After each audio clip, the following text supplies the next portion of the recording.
So I think it's important for us to reevaluate our landscapes and reevaluate our lawns and maybe talk about best approaches going forward. So this is what we're going to talk about tonight. We're going to talk about where we've been with lawn.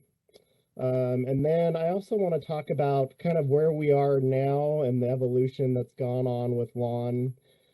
Things have changed over the years, and there's definitely a culture around lawn.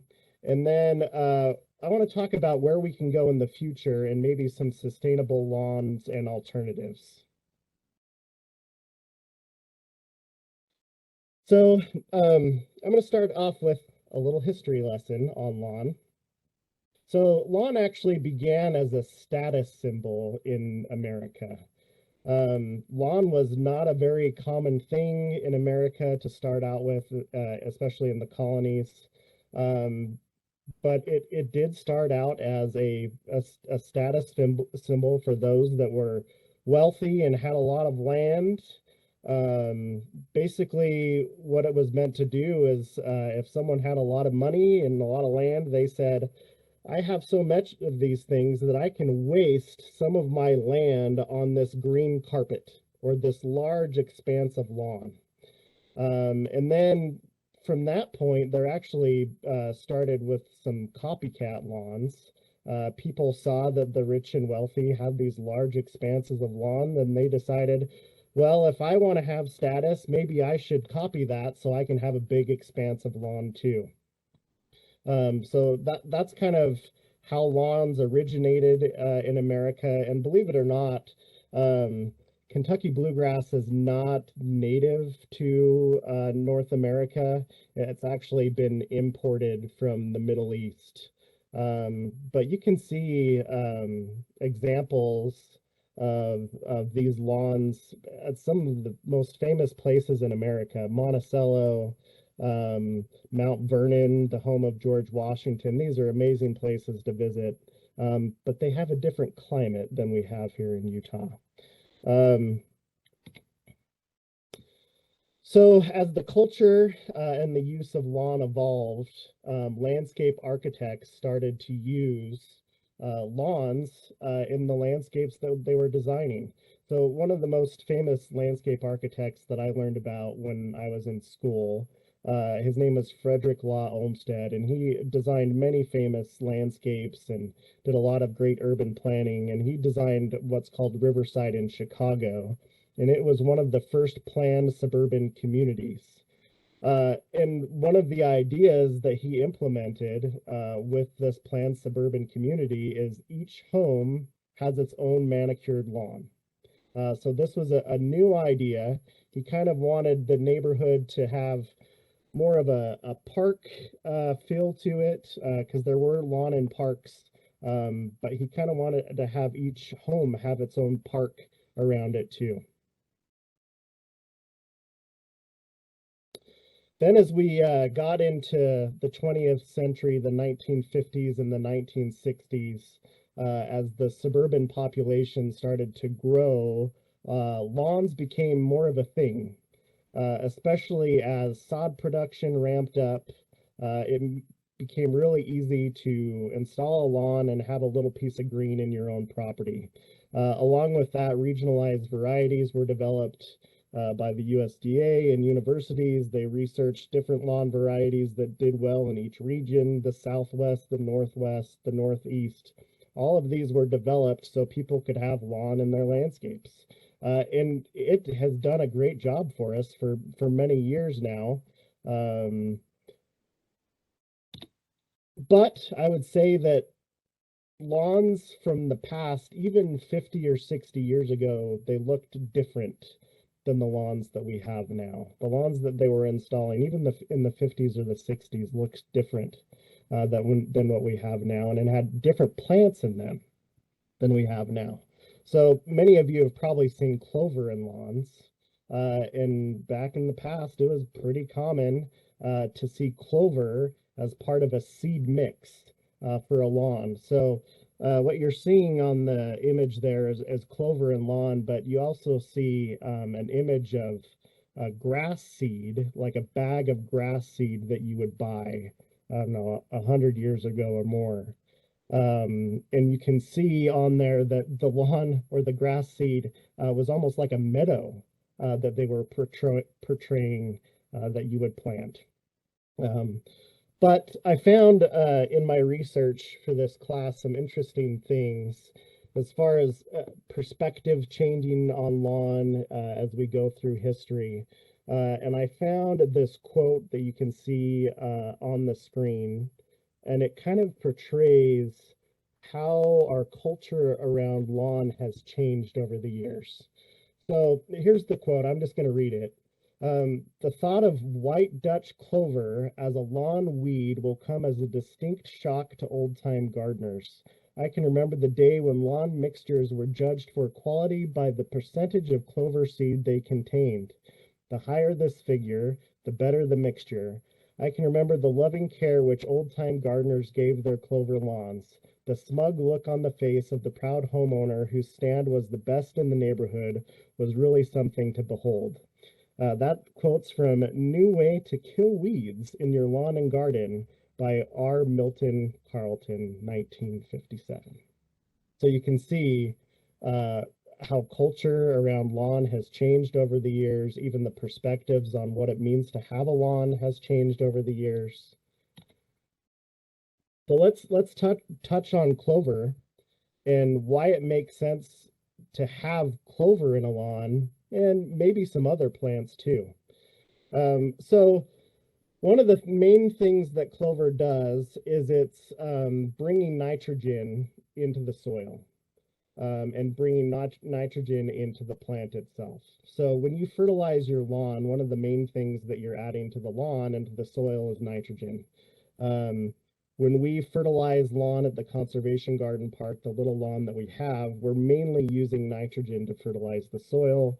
Um, Sometimes we put down a little bit of phosphorus and potassium, but it's really nitrogen that we're putting down. Clover is a legume, and legumes are nitrogen fixing plants. So they can pull nitrogen out of the air and into the plant. So clover is almost self-fertilizing. And when the clover dies, it will actually release some nitrogen into the ground too, fertilizing the other plants around it, maybe it's grass or whatever it is. So some advantage of clover in a seed mix, it stays green during the summer.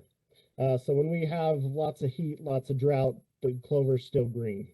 Has pretty high drought tolerance.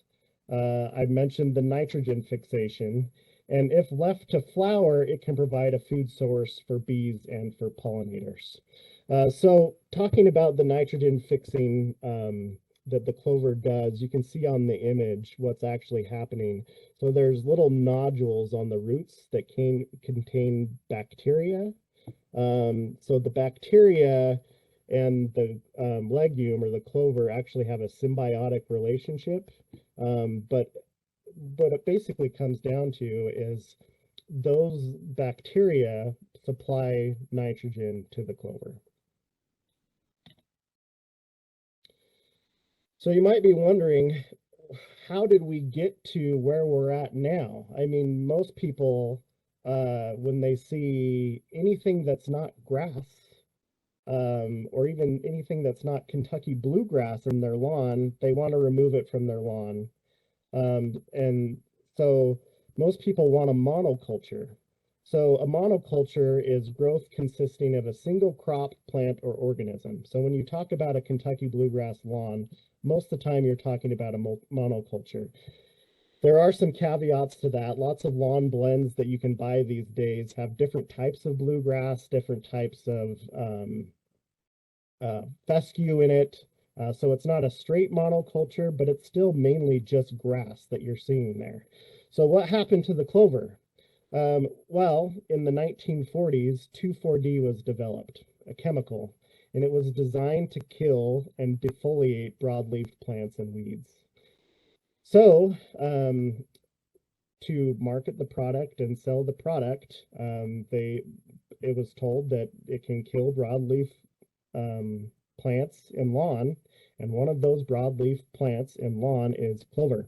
So clover was defined or branded as a weed, and it was killed off with the other broadleaf plants in the lawn. So that's what happened to the clover. So let's move away from the past a little bit, and let's talk about where we are now with lawn. Lawn is now the largest monocrop in the United States. Residential lawns cover 2% of the land in the United States. Think about that. The United States has a lot of land, and 2% of it is lawn. It's 49,000 square miles. There's 3 times the amount of lawn when compared to corn.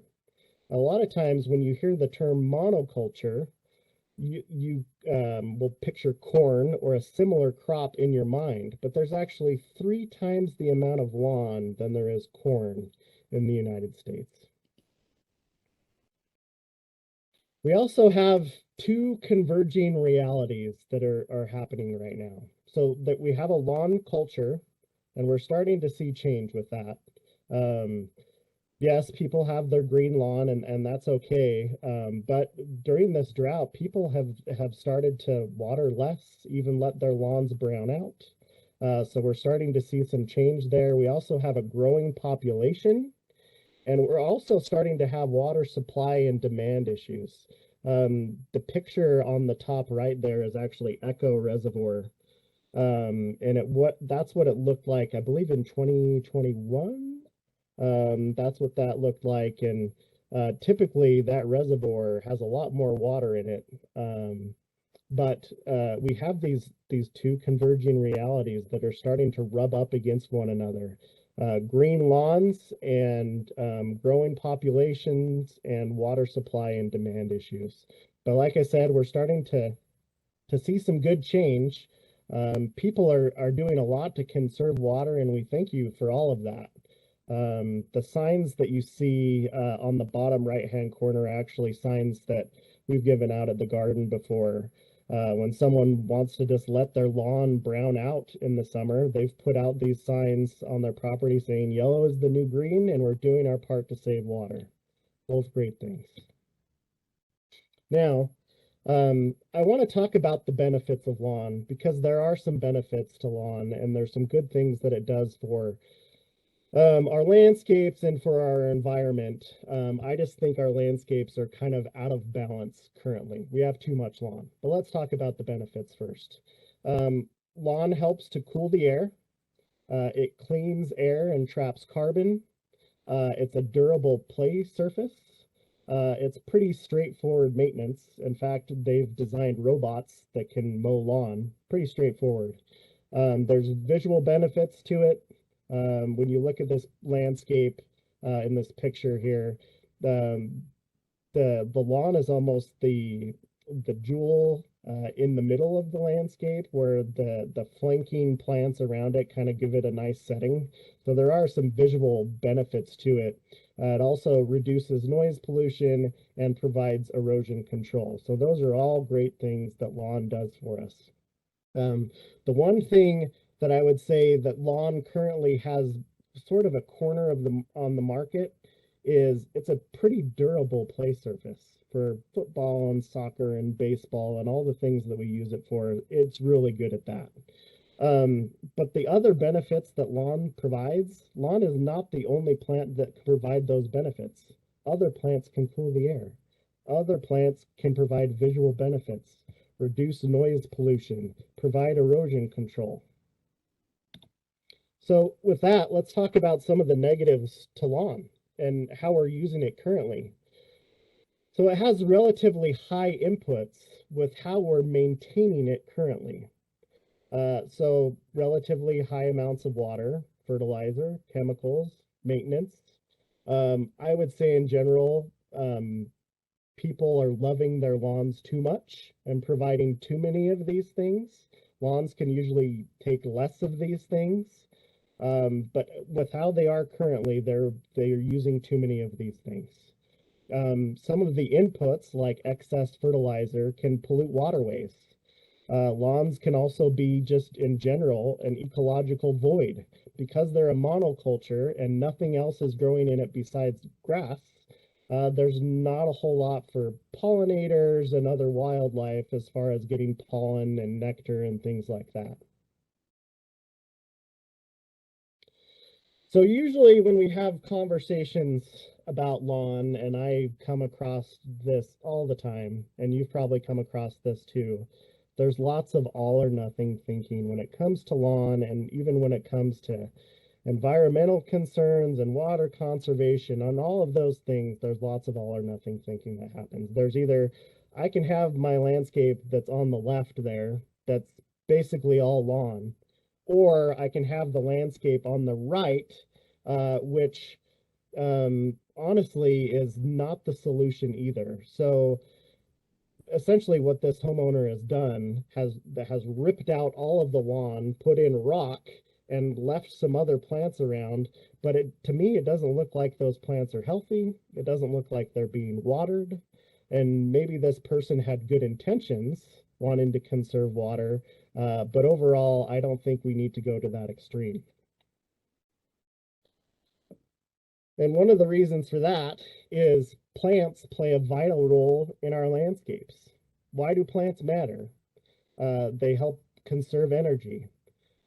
So lawn can actually cool the air around it, also cooling buildings around it, so they use less energy. But trees and shrubs can do that also.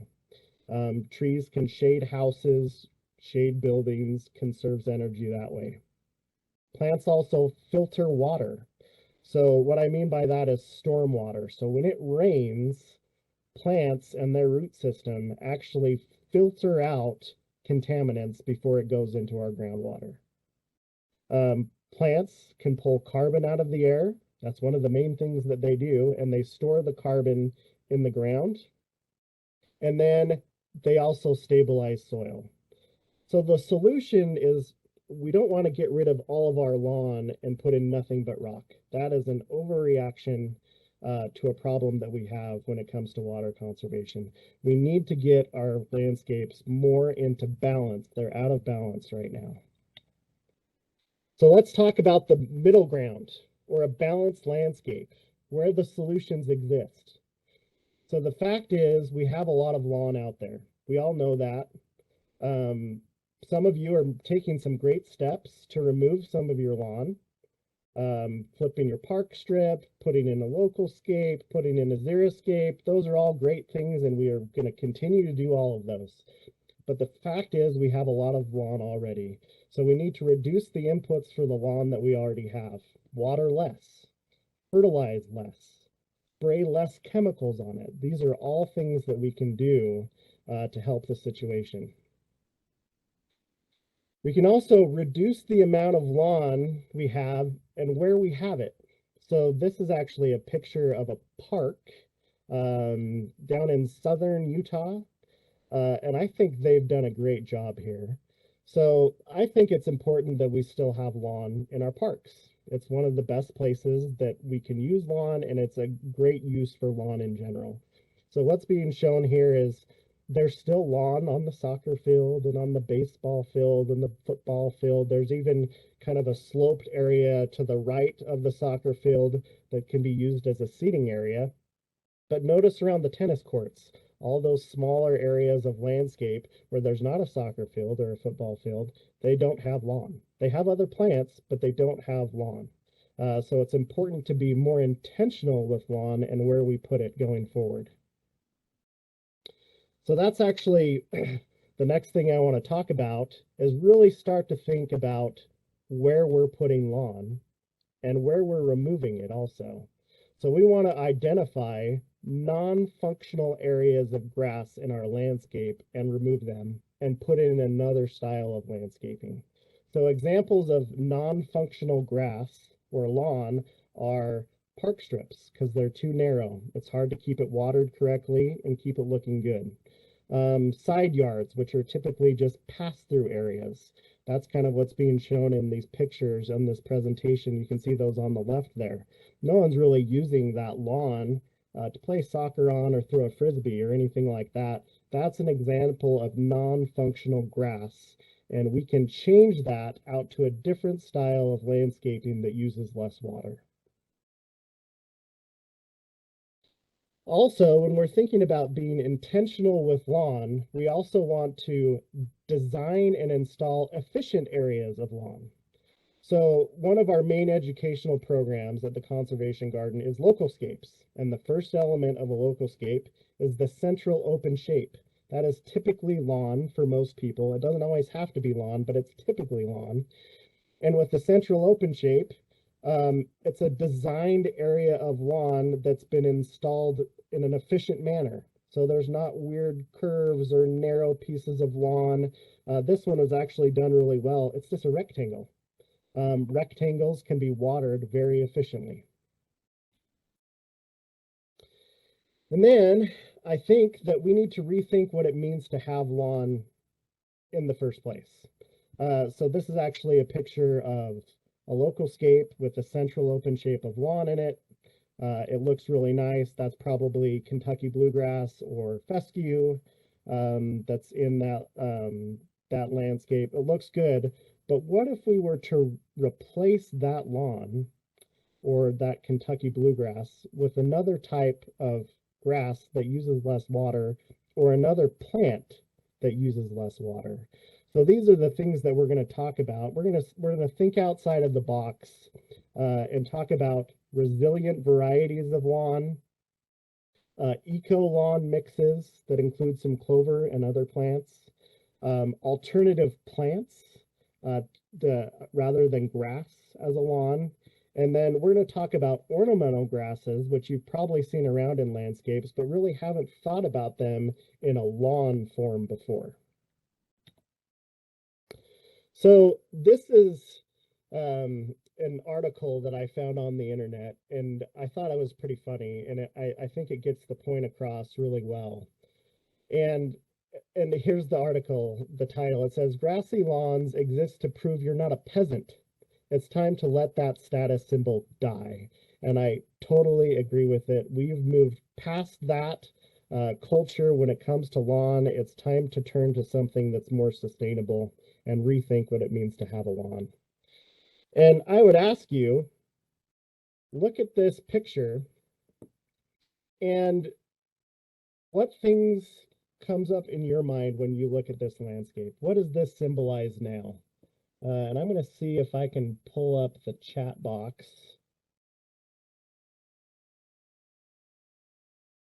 So yeah, if you can take a minute and put what you think about in the chat box when you look at this landscape.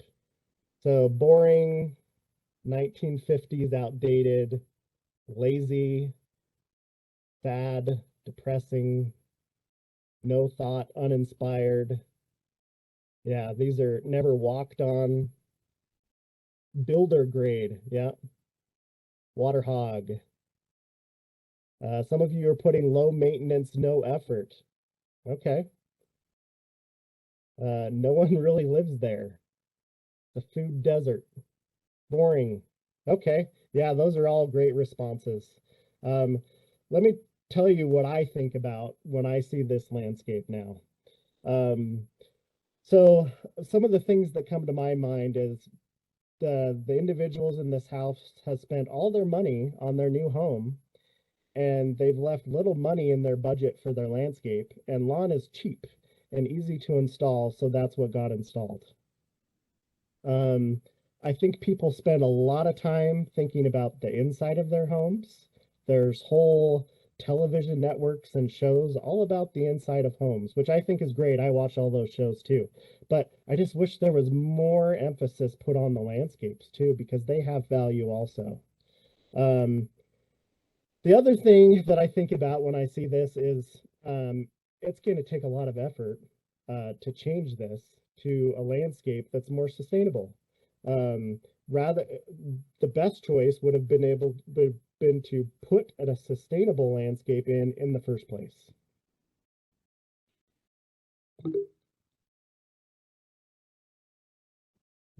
Okay.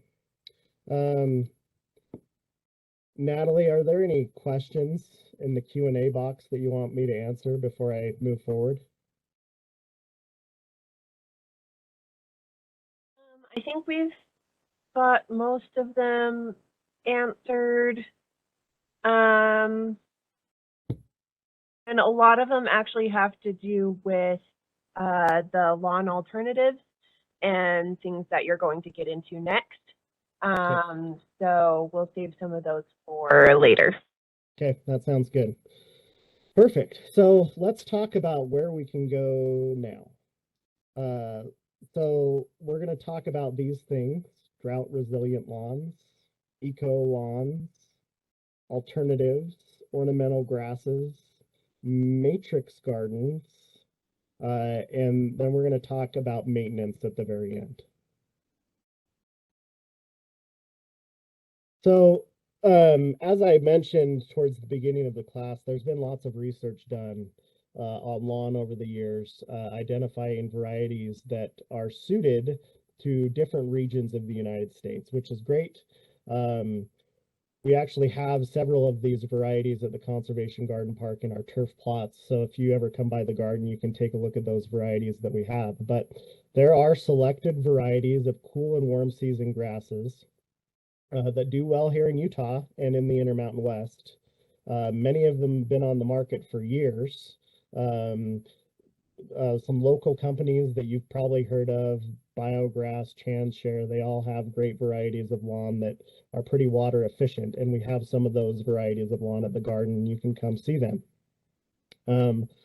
There are some other types of bluegrass that are coming out. Mallard bluegrass is a type of Kentucky bluegrass. It's a little bit harder to find, but it can go quite a long time without any watering and still be green. But the bottom line with any of these things that I'm going to show you, these drought resilient lawns or even these alternatives or eco lawns that I'm going to show you, is they must be watered efficiently to save water.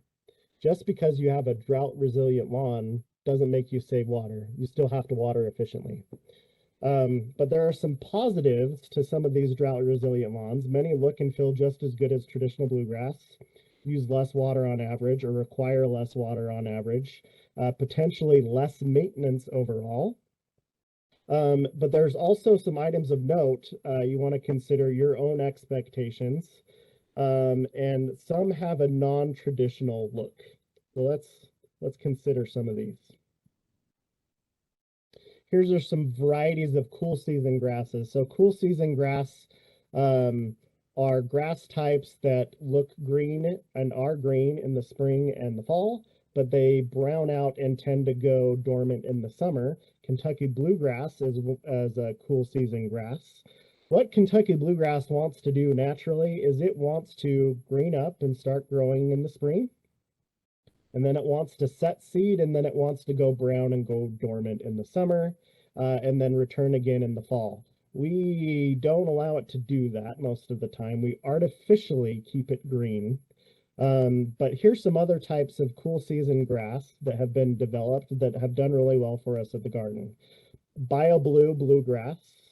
This is a biograss product. BioMeadow fine fescue. Fine fescue is a little bit different than Kentucky bluegrass that you're probably familiar with. It has very fine leaf blades. It also does better in shade than it does in sun. Also, there's Rhizomatous tall fescue. You may hear it referred to as RTF. Rhizomatous tall fescue, that name refers to the fact that it can spread by rhizomes. So it's self-repairing to some degree, and it is relatively drought tolerant. Here's some types of warm season grass. Buffalo grass, blue grama. We've had both of these types of lawn at the conservation garden for 15, 20 years. Some of with both of them, I believe. The caveat with the warm season grasses is they are dormant or brown in the spring and the fall, but they're green in the summer. So you have to be aware of that, but they do require less lawn than a cool season grass does here in Utah. Now let's start to expand our horizons a little bit and think outside of the box. So we've talked about clover a little bit, but I want to talk about that a little bit more when it comes to eco lawns. So eco lawns are blends of grasses, perennials, and annuals with low inputs and sustainability in mind. So they've been developed to be ecologically friendly and sustainable, low water use. They're gaining in popularity. We have some at the Conservation Garden Park that we've been trialing. This picture that you see here is a yarrow lawn that we've had at the garden for about, I bet it's been 6 years, 5, 6 years. We mow it sometimes we let it grow up a bit and flower and set seed. Just depends on what we're looking for it to do. But it mows just as well as any other grass lawn and is soft and looks nice. So eco lawn benefits. They've been designed for lower inputs, lower water, lower amounts of fertilizer required, lower amounts of chemicals or no chemicals at all. Weed competition is minimal because you always have a plant that's doing pretty well no matter what time it is, time of year it is. So let's say the bluegrass that might be an eco lawn starts to go dormant or brown out in the summer. Well, the clover is still doing pretty well in the summer, so there's something growing there that helps to keep the weed competition down. There's also drought and wear tolerance, increased disease resistance. So that's one advantage of many to not having a monoculture or a single species or type of plant in a lawn. If you diversify the species or types of plants that you have in a lawn, if a disease comes in, it's usually only going to affect one of those plants, and the other plants are going to do fine. They're pretty thick and lush, less mowing required depending on the look you're going for, and helps to provide habitat in our urban environments for wildlife and pollinators. It's not a food desert. So we've seen eco lawns growing in popularity. We've started to see them in parks. Municipalities have started to use them. Architects have started to spec them. In fact, some of the most well-known architects in the United States and even in the world would not even think about using Kentucky bluegrass or a normal type of lawn in their designs anymore. They want to use something that's more sustainable, more ecologically friendly. So they spec these eco lawns or something else like it. We've seen some interest from homeowners. All of you are attending this class tonight. We've seen visitors to the Conservation Garden Park with interest. And then those of you that have participated in the Localscapes program have shown interest in it also. This is all backed by university research, these eco lawns. Oregon State University has been one of the main researchers that have looked into eco lawns. You can see their research plots that they have there. There's also some studies that have been done with Utah State University. They've studied clover in lawns. So let's look at the components that you would find in an eco lawn. So let's talk about grasses that you'd see in a mix. So typically you'd see some types of fescue. So fine fescue, tall fescue, the chewings fescue. You might also see bluegrass or ryegrass. Usually you'd see a mix of several different types of grass in an eco lawn. This eco lawn that you see here is called Let It Be. It's a mix of different types of fescue and clover. Here's some of the main perennials or annuals that you would see in an eco lawn mix. Different types of clover. So white clover, strawberry clover, micro clover.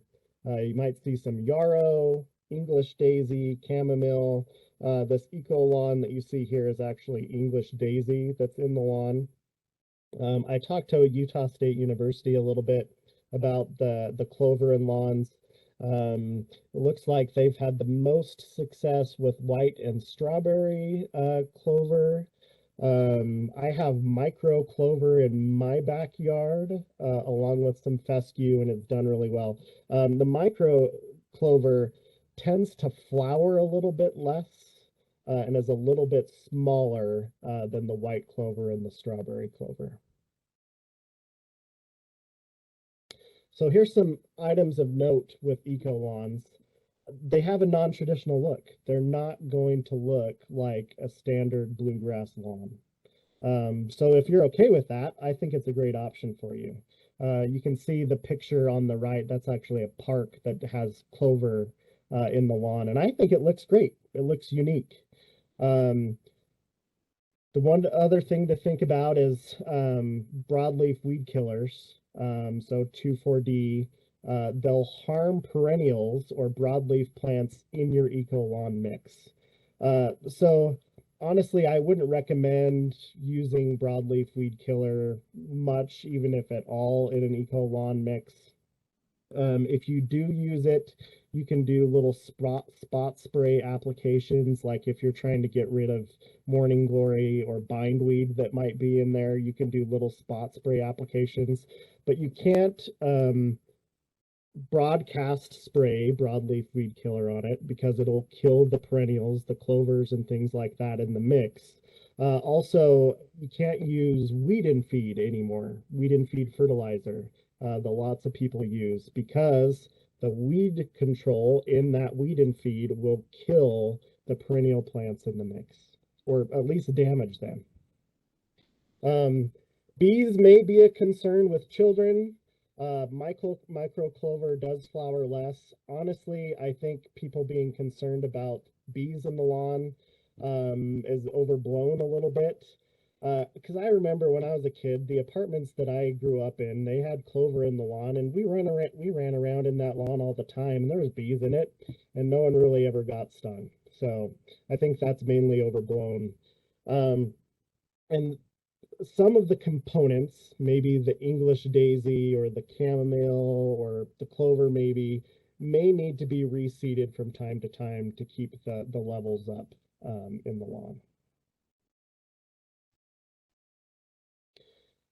So we actually transitioned one of our lawns at the conservation garden to an eco lawn last year. So these are the steps that we did to transition the lawn. The first thing we did is we killed the existing lawn. You can do that a couple different ways. Depends on what you're comfortable with and what you want to do. You can spray it with glyphosate or Roundup, which is a kill-all weed killer. That'll kill the lawn.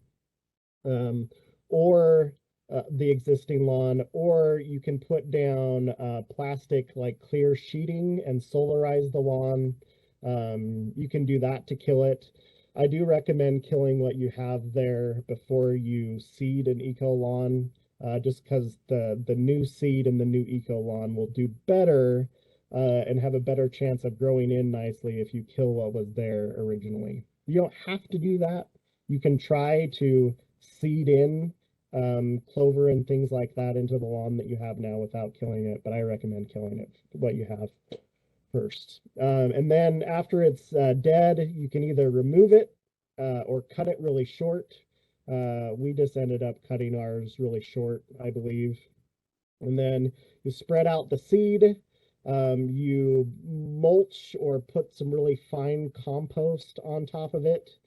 Then you put down some starter fertilizer, you do some establishment watering, and then, I don't know, after a month and a half, it should be long enough that you could mow it maybe once, but you want it to get it established quite a bit before you mow it.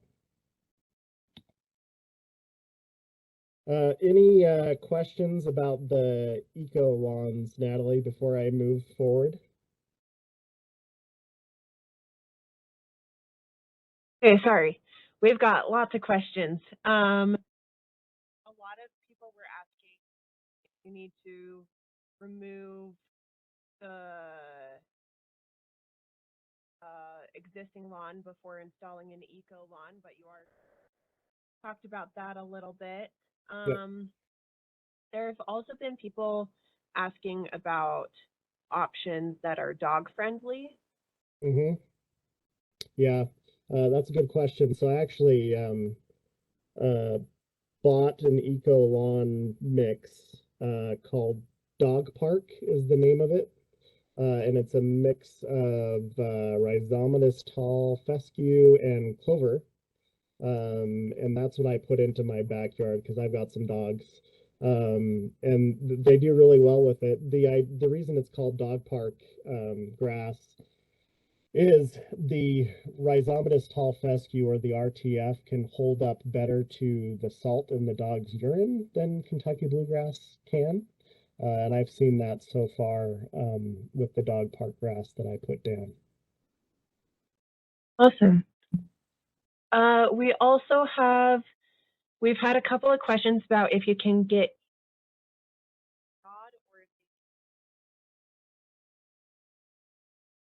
You're cutting out again, but I think you said something about sod. sorry. Okay, can you hear me better now? Yeah. Okay. So there have been a couple questions about eco lawns and if they come in sod or if you have to just seed them. So most of the time you're just going to see it in seed. Um, I've yet to see eco lawns in sod form, at least locally available. We could see that change over the next few years as eco lawns become more popular. But as of now, seed is the main way you're going to do it. And then one last question, and then on with your presentation. But there's a question about when is a good time to remove your current lawn to start the process of killing it and removing it to switch to an eco lawn. Yeah. So the best time to do it is spring or fall. I wouldn't attempt to do any lawn conversions in the middle of the summer. You're going to use a ton of water to make a conversion like that in the middle of the summer to get a new lawn going. Whether it's an eco lawn or not, you're just going to use a lot more water to do it in the summer than you are in the spring or the fall. So that's what I would recommend. Thanks, Sean. Yep, I'll move forward. Okay, so let's continue to evolve how we think about lawns. Let's talk about alternatives. So these are ground cover plants that can provide some of the benefits of lawn without all of the drawbacks. Mowing is not required on all of them, and they use less water than a traditional lawn. So this is actually a creeping thyme lawn that we have at the conservation garden. It uses about a third the amount of water that a traditional lawn does, and it blooms. So it's got that nice benefit there, and there's no mowing that you have to do. Really, the only maintenance that you have to do is maybe rake a few leaves off of it in the fall or the spring, but that's about it. Um, it can't take foot traffic, heavy foot traffic. So if you wanted to play like soccer or football or something like that, this wouldn't be the best choice. But even even Kentucky bluegrass is going to struggle if you walk on it in the same place over and over again. So if you use one of these lawn alternatives like creeping thyme, you want to install a designated path if you're going to walk on an area over and over again that's like stepping stones or something like that. I'm going to go through some of our favorite lawn alternatives that you can consider. One is plumbago. Plumbago is one of the most popular plants at the garden in the summer and the fall. It blooms blue in the late summer, kind of around July, August, and then in the fall it turns a red color, the leaves do. It's one of the best looking plants in the fall. It is a pretty aggressive plant. So if you're going to use it as a lawn alternative, it's going to fill in an area pretty quickly. But the one caveat I would say is if you have other plants around that you like that are maybe smaller plants, plumbago doesn't care. It's just going to grow into those plants and over out the top of those plants. It's a little bit of a bully that way, so you want to keep that in mind. But if you want an area that's just covered with a plant that you like and not a whole lot of other things are going to grow, plumbago is a good way to go. There's also sedge. Sedge looks similar to grass, even though it's not a grass. There's several different types of sedge that we've tried. The main plant or sedge that we've had success with as a lawn is called blue zinger, though there's probably other types of sedge that could do well as a lawn. But we actually planted blue zinger sedge probably 5 years ago or so into a really shaded part of the garden. And it's done really well for us. It maxes out maybe a foot tall.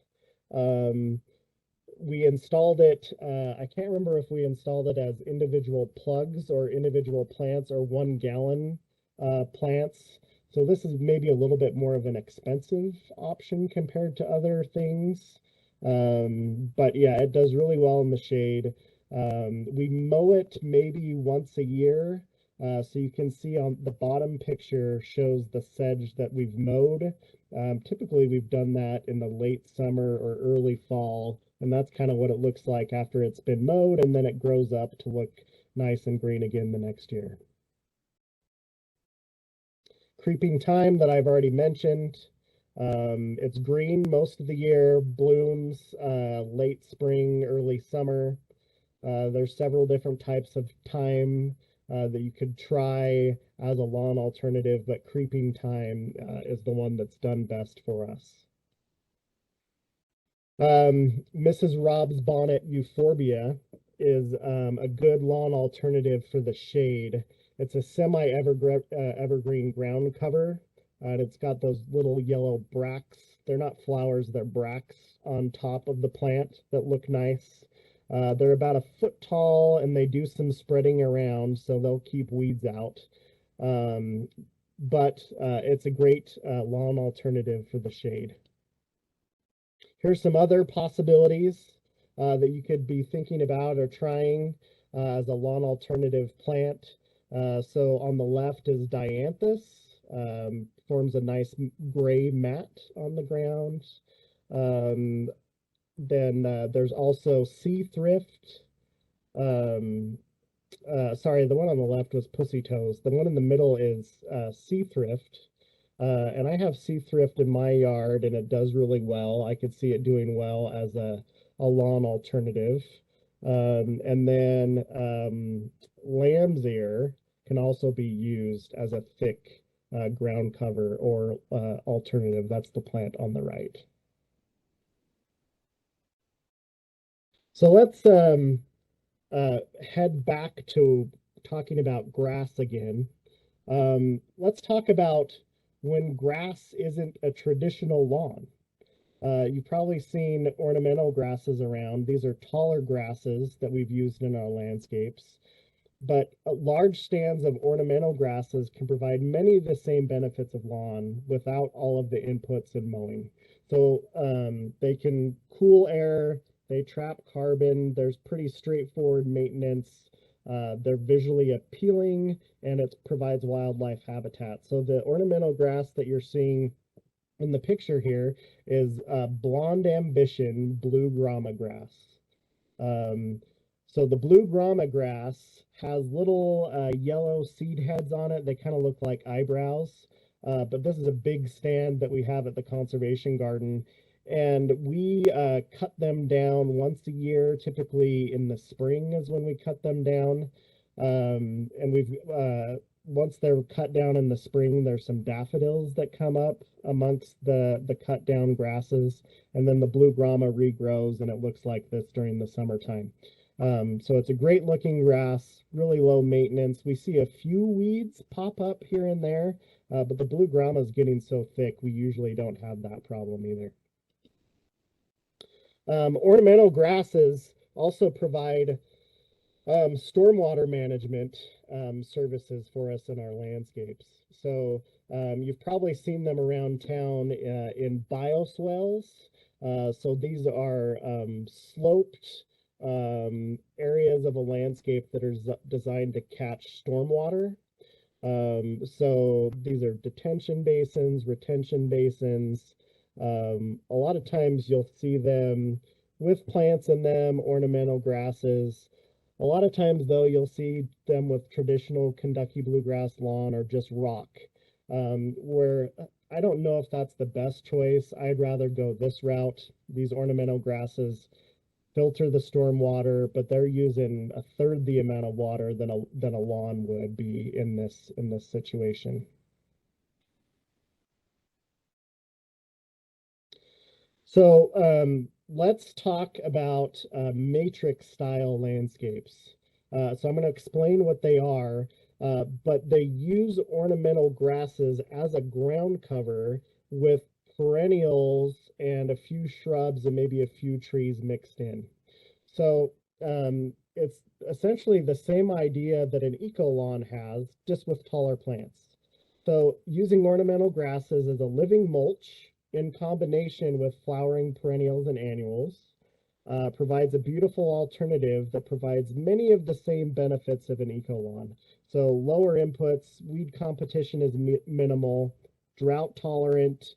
This is all watered by drip irrigation. This is the pollinator garden at the Conservation Garden Park. There's increased disease resistance in this landscape because it's not a monoculture. Pretty thick and lush and helps to provide habitat in our urban environment. So with a matrix style landscape, like I said, it has some of the same components of an eco lawn. The plants are just bigger. So when describing a matrix style landscape, we describe it in layers, kind of like a cake. So on the bottom layer is green mulch or ornamental grasses. And then the middle layer are perennial flowers, some spreading annuals, so coneflower, coreopsis, some salvia, maybe some lavender. Those are all types of plants that would be in the middle layer. The top layer is trees, shrubs, larger perennials. So you can see the layers of the cake in the graphic on the left and what that looks like in real life on the right. So when installing a matrix style landscape, if this is something that you wanted to do at your house, you want to make sure it's all watered by drip irrigation. That's important. You water it about once a week, and then to install it, it's best to buy the plants as plugs. That's what you can see in the pictures on the right. Those are plug trays. So because you're having to buy lots of plants. If you bought them at 1 gallon, it would get expensive pretty quickly, where the plugs are pretty inexpensive. It's hard to find a local supplier of the plugs. We've been mainly getting them off the internet when we've installed plugs at the Conservation Garden.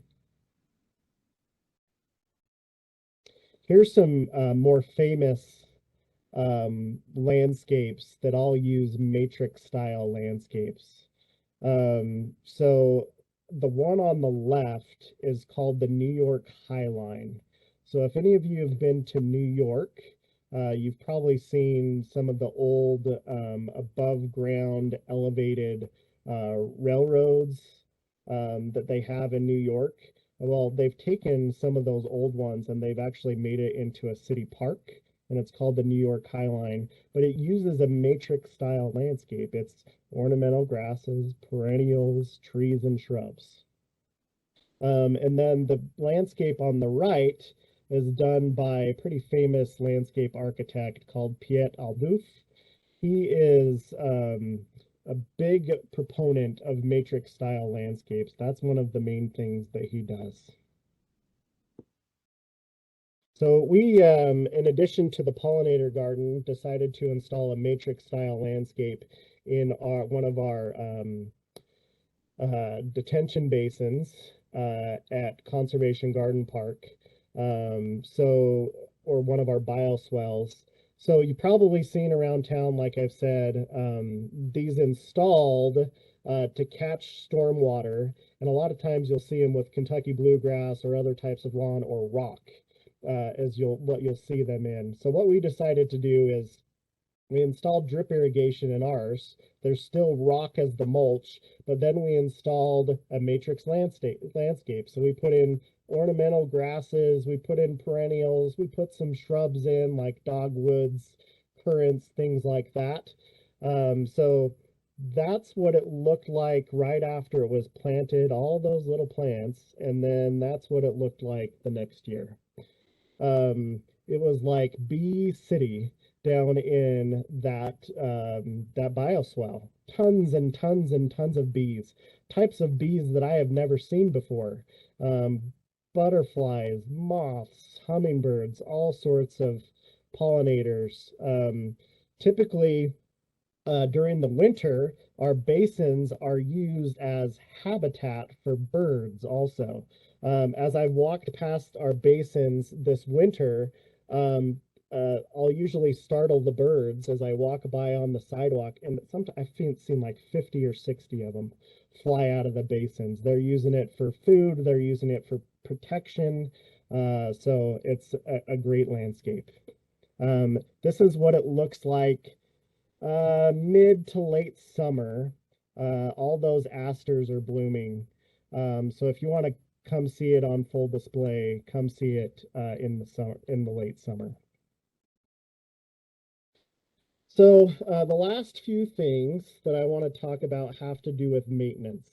So changing how we maintain our lawns and landscapes can have a big difference. And that's one of the main things that we can do. Whatever landscape or whatever lawn that you have right now, changing your maintenance can have a pretty big impact. So think about your mowing practices. Typically, for a lawn to be more drought resilient, you want to keep it higher. You don't want to mow it short. In fact, some of the eco lawns are designed to not be mowed at all. They're just kind of longer and floppy. You want to think about soil health. A lot of times a lawn or a landscape is struggling because it has poor soil. You want to think about your fertilizing practices. Are you over fertilizing? Are you under fertilizing? I would say if you're going to fertilize one time in a year, fall is the best time to do it. Spring is also good. Other times of the year are optional. Fall is the most important. Thinking about installing a smart clock. You can get a smart controller rebate through utahwatersavers.com that can really make your watering more efficient. And then evaluate your own sprinkler system. Are there things that you can change to make it water more efficiently? Using electric power equipment. We changed almost all of our power equipment that was gas to electric at the conservation garden about 4 years ago, and I don't think we'd ever go back. We still have a few things that are gas, but string trimmers, edgers, mowers, those are all electric now. They're much easier to use. They don't have all the same maintenance as a gas engine has, and it's quieter in the garden. There would be times where in the past we had tried to give a tour and you could hear a lawnmower going in the background or a string trimmer. The electric equipment is just much better overall. And then educating yourself like you're doing right now on how to efficiently maintain a landscape and rethink your landscape overall. So this is my last slide, and then we can go into some questions. But I just want to mention that we're all part of the solution, and we all can be part of the solution. So I often hear people say, how can changes in my yard make any difference to the drought that we're in? If you think about it in that way, it can be frustrating, and I understand. But we're talking about changes at scale. The reason that our landscapes are out of balance right now is because everyone chose to do the same thing. We all have tremendous amounts of lawn for the most part. We have tons of lawn out there. But if we slowly start to make changes individual by individual, we can make the big change overall that we need to make. So that's my call to action is look at your own landscape and look at ways that you can change it to be more sustainable and more water conscious, more water efficient. And then the last thing I want to say is let's make lawn unique again. Lawn is not unique anymore. It started out unique. We talked about that at the very beginning of the class. How it was so unique and so special that other people wanted to copy it. Now it's bland and dull and all the other things that you guys said in the chat box. I think there's ways, like we've talked about today, to make it unique again. So with that, we can go to questions if there are any.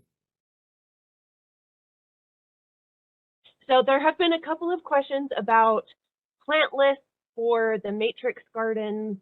So if you go onto our website, conservationgardenpark.org/plants, and in the advanced search features, there's a box that says garden area. Under that, if you search for paths and pollinators, or North Basin and South Basin, those are the areas that we have the matrix style plantings, and all of the plants we have in there are listed under those sections. There are a couple of questions about these lawn alternatives and mix-ins and gophers, if any of them are resistant to gophers. I don't know if you have an answer to that. Resistant to what? Say that again. Gophers. Gophers. Not that I'm aware of. That's not something I've really looked into. I don't know if you have any thoughts, Natalie. I don't know much about gophers. Yeah, I would suggest doing some research and looking it up online. Okay, let's see. Okay, so there are some questions about warm season grasses, specifically dogtuff, but it applies to the others as well. And is it worth it when it's only green during the warm months? Yeah, so worth it. I guess it depends on your own opinion, I guess, and your own expectations for the plant. I think if you're okay with it being dormant in the spring and the fall, I think it's great. It looks really good in the summer. All the warm season grasses do, and they do require less water. One thing you could consider if you were to install a warm season grass that's dormant in the spring and the fall is maybe you put some spring blooming bulbs in it to make it look better in the spring. So crocus or daffodils or things like that, they could come up and bloom in the spring. And then as you start to get into the summer, you just mow them down and then you just have a traditional looking lawn. Yeah, awesome. There have been some questions about how the eco lawn mixes grow in heavy clay soils. Yeah, so we have pretty heavy clay soil at the conservation garden. I've also got pretty heavy clay soil in my own backyard, and the eco lawns do great in that situation. I would say the one thing you want to be aware of, especially in newer neighborhoods, is typically when newer neighborhoods are installed, the soil is trashed. With all the construction activity going on and all the heavy equipment driving around, clay soil gets really compacted. And if you're having trouble growing plants in clay soil, it might be a compaction issue. So aerating is a really good thing you can do. Even aerating and putting down like a thin layer of compost after you aerate can help to break up really heavily compacted soil over time. But yeah, I think the eco lawns do great in that situation. I've had some questions about watering eco lawns and lawn alternatives, and if you water those with overhead spray or how to water those. Yeah, so with traditional lawn or even an eco lawn, you probably want to water it with overhead spray. You can attempt to water it with drip irrigation. That's something that we're going to look into in the future at the conservation garden, but we have no personal experience with it yet. So yeah, I'd water it with overhead spray like you would do a normal lawn. And then as far as watering amounts and times, it depends on what eco lawn you install. Um, I was able to go with once a week watering, maybe twice a week watering in the summer last year with my eco lawn, and the grass was brown, but the clover looked good. So that's kind of what I'm thinking there is less water overall than a traditional lawn, but still overhead spray. Yeah. Have been a couple of questions about the yarrow lawns and hard stems, um, and if that's a problem with the yarrow lawn. Nope. We haven't seen any issues with hard stems with the yarrow lawn, um, mainly because of the type of yarrow that we used. I'm trying to remember what variety it was. Natalie, do you remember? Was it just like the straight common species yarrow? I believe so.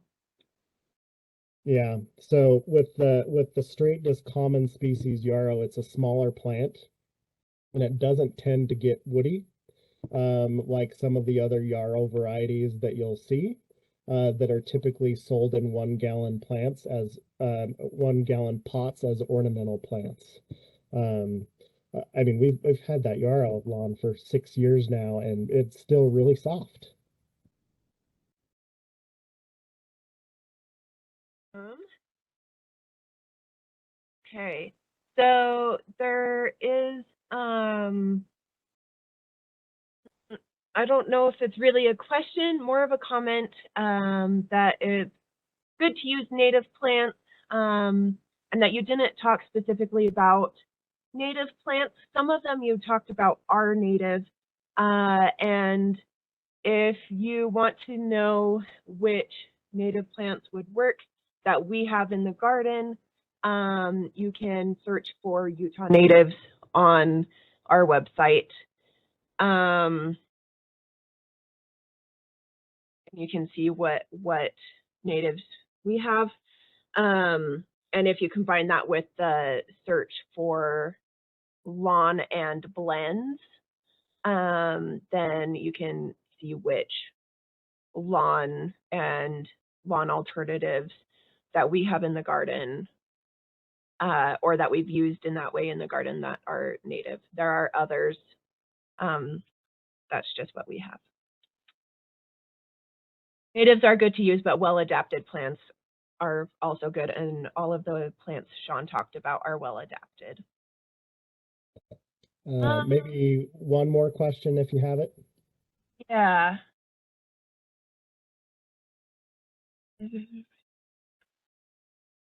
Okay, let's see. Oh, there have been a couple of questions. Sorry, my thing just moved. About where to purchase some of these seeds and the lawn mixes, like that. Yeah. So There is a local provider, trying to remember their name, that does sell clover. Natalie, I don't know if you know what I'm talking about. Um, one of our coworkers just sent us the information on it. It may come to me. But anyway, some other providers, there's ProTime Lawn Seed. They're out of Oregon. They sell a lot of the Eco Lawn mixes as seed. And then there's other internet resources like American Meadows, High Country Gardens. They all sell lawn blends, eco lawns, drought tolerant lawns. I think, so everyone knows I was not keeping up on the chat as well as the Q&A box. So hopefully we got all of your questions answered.